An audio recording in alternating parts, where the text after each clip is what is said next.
Niwe naongeresha. Ni mbaya na wewe. Kichwa chako inafanya. Niwe naongea, wachana kwanza na simu.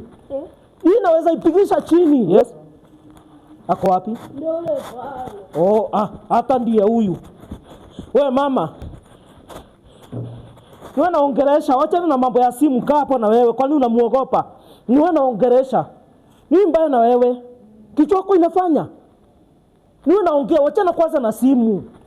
Hii inaweza ipigisha chini. Yes. Simu ya nani? Yako. Kwa unanitemea mate, hebu nyamaza. Okay. Unakuja kunitemea mate kwa nyumba yangu. Unaongea kama mwanamke, hata una we, usiniita mwanamke. Nakuita mwanamke. Nitakupigisha chini. Unasimama ufanye? Nipige. Utandu what? Nipige. Na kuuliza, huna adabu. Nini unanifanyia? Sasa between wewe na mwanamke kuna tofauti gani? Tofauti ni kwamba niko na akili kukushinda. Hauna akili, unaongea na usinipoint. Na kupoint. Utafanya nini?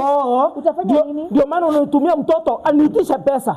Tokeni kwangu. Sitoki. Na kuuliza, unanitumia mtoto aniitisha pesa. Ungenipigia simu. Na kupigia simu kama wewe ni bwana yangu. Are you my husband? Okay, ulimtuma akiwa bwana wako, si ndio? Wewe ni bwana yangu. Wewe usinizoe. Nilimtuma kwa sababu maskini ndio iliwaleta kwangu kuniomba hiyo 300. Sawa? Na dawa ya deni nikulipa. Lakini si nitumia mtoto.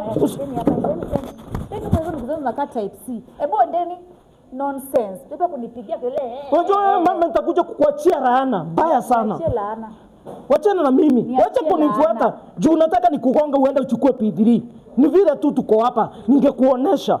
Na ujue wewe nitajua vile nitaliwa hata na huyo mbaramwezi wako. Nonsense. Kwanza ushone kodi ndio kuja nipigie kelele na miguu zinakaza za skeleton ilikufa 1993. Nonsense.